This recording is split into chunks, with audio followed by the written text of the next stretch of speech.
They told her she was finished before she even sat down. Eleanor Hayes stood in the marble lobby of Winslow Tower, clutching a folder with 58 years of experience inside it, and watched the hiring manager's eyes flick from her gray-streaked hair to her wrinkled hands before he even said hello. "Mrs. Hayes," he said, not bothering to hide the smirk, "I think you might be more comfortable somewhere less fast-paced." The words landed like a slap. She had built 2 companies from nothing. She had trained men half his age. And now, at 58, she was being told she was too old to be useful. But what that young man in his tailored suit didn't know was that in exactly 30 days, he would be standing in front of her, begging for his job. And what nobody in that room knew was that Eleanor wasn't just applying for a position. She was walking straight into the middle of a plot that had been years in the making, one built on betrayal, greed, and a secret her own family had buried the day her husband died. If you've ever been told you were too old, too slow, too outdated to matter anymore, stay with me, because this story is for you. And if this story moves you even a little, hit that subscribe button right now, because what happens next to Eleanor Hayes will stay with you long after this video ends. 3 months earlier, Eleanor had been sitting in her modest kitchen in Ohio, staring at a stack of unpaid bills and a letter from her late husband's old company, Hayes and Whitmore Logistics. Her husband, Daniel, had built that company from a single delivery truck into a regional powerhouse before he died of a heart attack 4 years ago. When he passed, his business partner, a smooth-talking man named Richard Combs, had quietly bought out Eleanor's shares for what he called a fair price during a difficult time. She had been too grief-stricken to fight, too trusting to read the fine print, and too proud to ask for help. She signed the papers without a lawyer present, believing Richard when he said he was protecting her from the stress of running a business she'd never wanted to run alone. It was the biggest mistake of her life, and she wouldn't understand just how big until much later. For the next 4 years, Eleanor rebuilt herself from scratch. She took a job as an office manager at a small trucking firm, working 12-hour days for half of what she used to earn. Her daughter, Megan, watched her mother age in fast motion, watched the woman who once negotiated million-dollar contracts now clip coupons and skip meals so she could keep the lights on. "Mom, you don't have to prove anything," Megan told her one night, finding Eleanor asleep at the kitchen table with spreadsheets scattered around her. "I do," Eleanor whispered. "I have to prove that what happened to me doesn't get to define the rest of my life."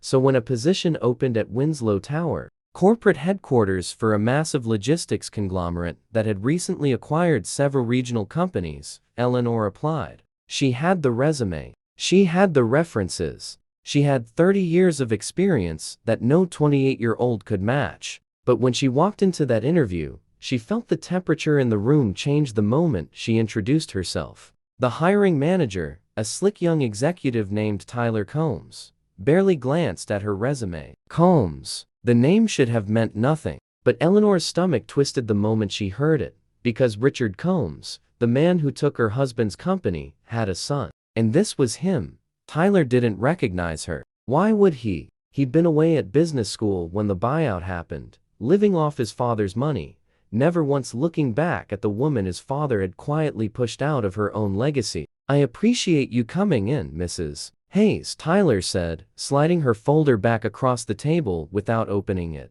"But we're looking for someone who can keep up with a very demanding, very modern environment. No offense, but this role requires someone who's, let's say, more adaptable." Eleanor sat perfectly still, her hands folded in her lap, her heart pounding, but her face calm. Because Eleanor Hayes had learned something over the last 4 years that Tyler Combs would soon learn the hard way: humiliation, when survived, becomes fuel. She walked out of that building with her head held high. But the moment she reached her car, she sat behind the wheel and let herself cry for exactly 2 minutes. That night, she couldn't sleep. She lay in the dark, replaying Tyler's words over and over, the casual cruelty of them, the way he hadn't even looked twice at her resume before deciding she didn't belong. She thought about all the nights she'd stayed up teaching herself new software, new systems, new ways of doing business, just to prove to herself that she hadn't been left behind.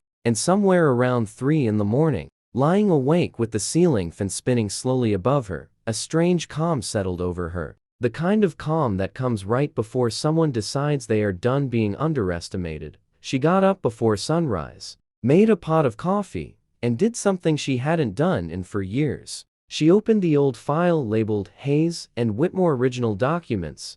Buried inside was a document she had never fully read, a founding agreement from 30 years ago, back when Daniel first started the company with a small loan from his mentor, an aging trucking magnate named Walter Pierce. Eleanor had always assumed that agreement was irrelevant, outdated paperwork from a company that no longer legally existed under that name. But something in the back of her mind, a memory of Daniel mentioning a protection clause late one night years ago, made her open the document again with fresh eyes. What she found made her hands shake. Buried in paragraph 14, in language so dense it had clearly been designed to be skimmed past, was a clause stating that if the company was ever sold, merged, or acquired by an outside entity without unanimous written consent from all founding parties, ownership would automatically revert to the original founding family. Richard Combs hadn't just pressured Eleanor into selling her shares to him.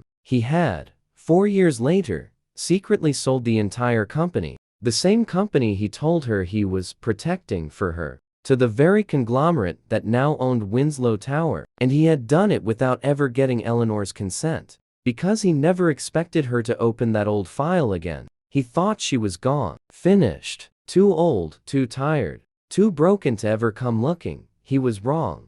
Eleanor spent the next 2 weeks working with a lawyer named Priya Sharma, a sharp young attorney who had once been dismissed from bigger firms for being too aggressive, a description that made Eleanor laugh out loud when she heard it, because she recognized a fellow underestimated woman when she saw one. Priya confirmed what Eleanor suspected. The original founding agreement was still legally binding. Richard Combs had committed fraud, not just against Eleanor, but potentially against the very conglomerate that now employed his son. Because they had unknowingly purchased a company with a legal claim attached to it that could unravel the entire acquisition, things escalated faster than Eleanor expected, and not in a way she was prepared for. 2 days after she first met with Priya, she noticed a black sedan parked across the street from her house, idling for almost an hour before pulling away. She told herself it was nothing, a neighbor's guest, a delivery driver checking an address.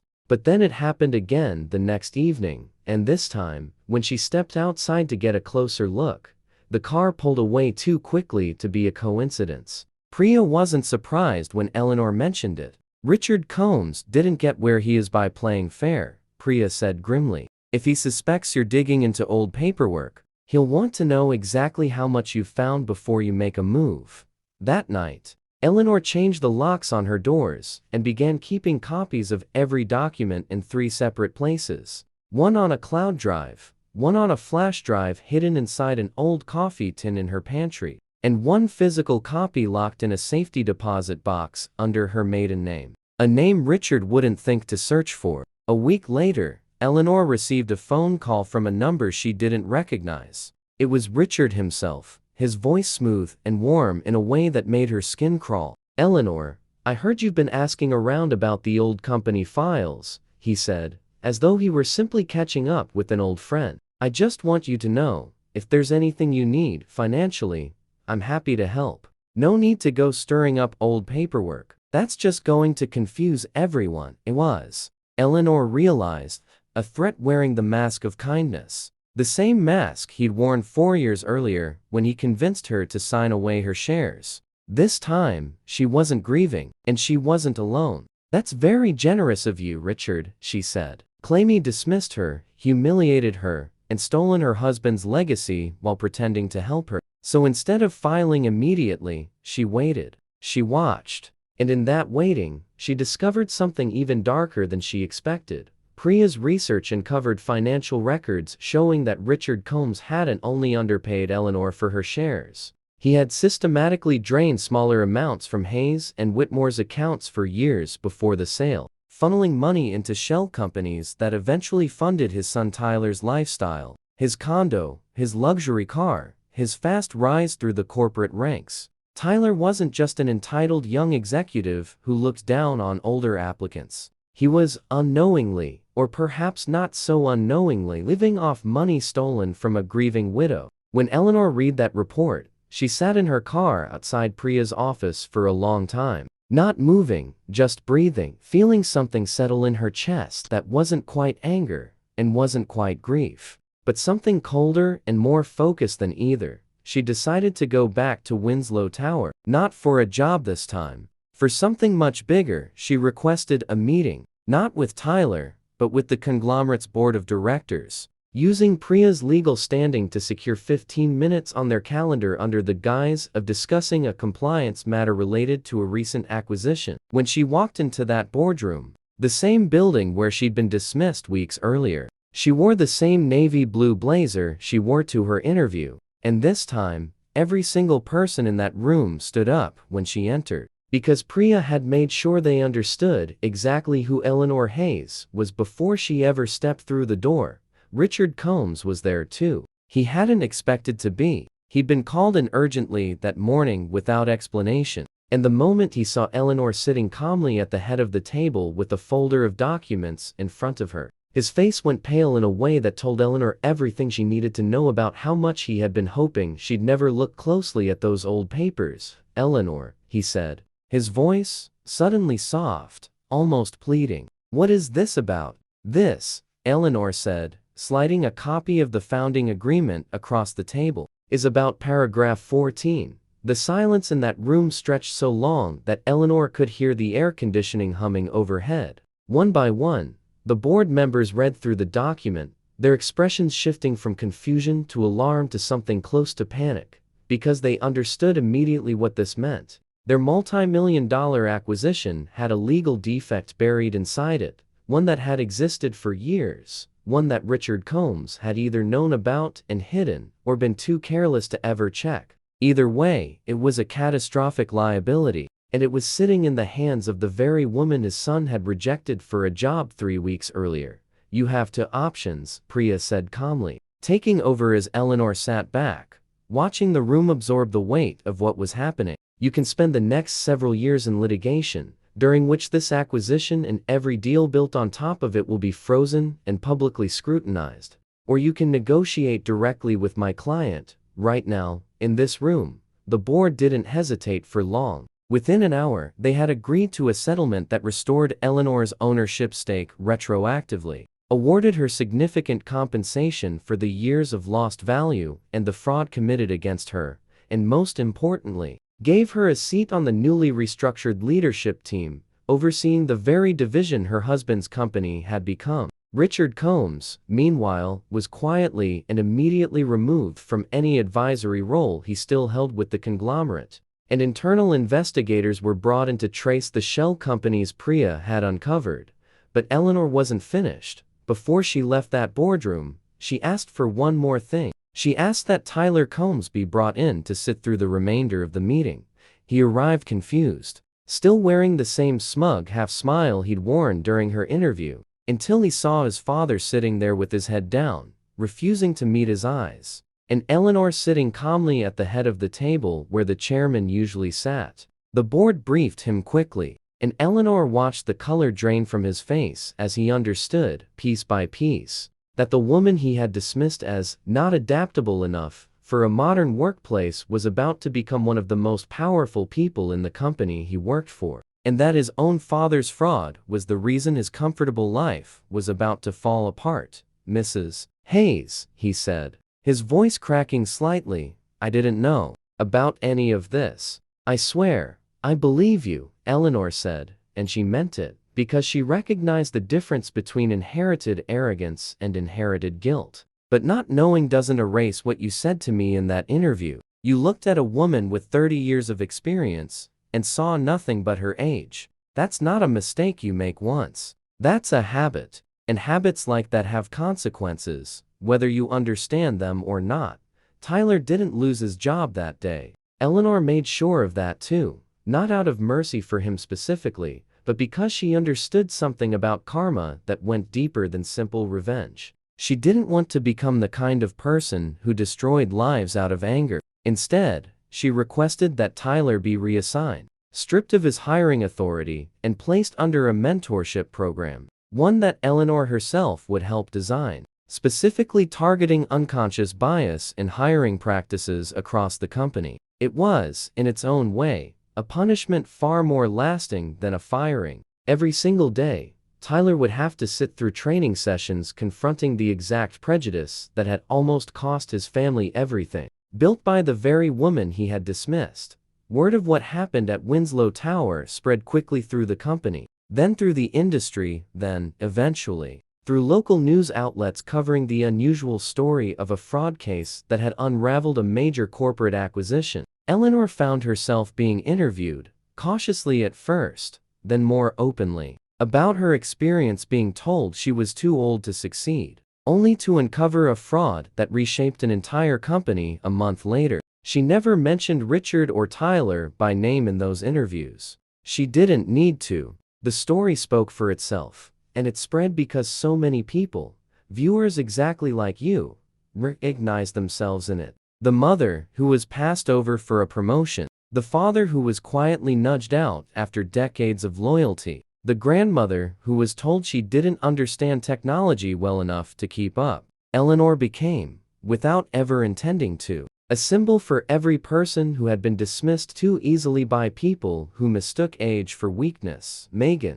Eleanor's daughter, sat beside her during one of those interviews, watching her mother speak with the steadiness she hadn't seen since before Daniel died. "You did it, Mom," Megan whispered afterward, hugging her tightly. "You got everything back." Eleanor shook her head slowly. "I didn't get it back," she said. "I earned something new. The company will never be exactly what your father built, but it's mine again. And that means something different now. It means I get to decide what it becomes." There were quiet moments, too. Moments that never made it into any interview or news segment. One evening, Eleanor found an old voicemail on her phone, one she'd forgotten to delete, from Daniel, recorded just weeks before he passed. His voice was warm and a little tired, reminding her to pick up milk on her way home. She sat on the edge of her bed and listened to it 3 times, feeling the ache of missing him mix with something new, a quiet pride she wished she could share with him. "You'd be so stubborn about all of this," she whispered to the empty room, almost laughing through tears. "You always said patience was the only weapon worth keeping sharp."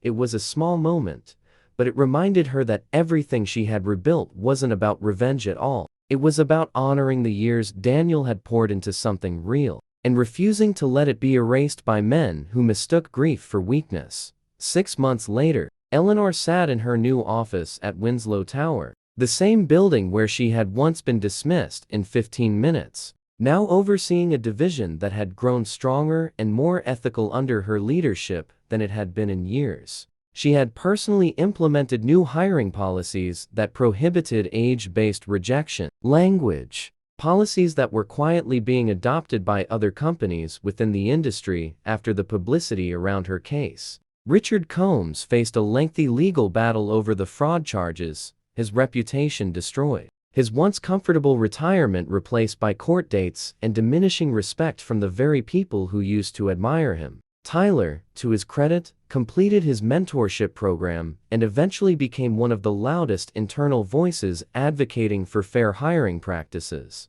Driven, some said, by guilt, and driven, Eleanor privately believed, by the memory of the day an older woman he had underestimated changed the entire trajectory of his life. Without raising her voice once, Eleanor kept a single photo on her new desk, not of the company, not of any award or settlement documentation, but of Daniel. Taken the day they signed the original founding papers 30 years ago, both of them young and unsure and hopeful. Sometimes, late in the evening, she would look at that photo and think about paragraph 14, buried for years in language designed to be forgotten, waiting patiently like she had waited for the right moment to matter again. If there's one thing Eleanor Hayes wants people to understand from her story, it's this: being underestimated is not the same as being finished. The world will often tell you that your time has passed, that you're too old, too slow, too far behind to matter anymore. But experience doesn't expire, patience doesn't expire, and the truth, no matter how long it stays buried, has a way of finding daylight exactly when it's needed most. If this story meant something to you, if it reminded you of your own strength, or someone you love who was told they didn't matter anymore, tell us in the comments. Tell us about the moment someone underestimated you, and what you did next. And if you believe stories like Eleanor's deserve to be heard by more people who need to hear them, share this video with someone who needs a reminder today that it's never too late to reclaim what's yours. This has been Legacy Whisper. Thank you for watching, and we'll see you in the next story.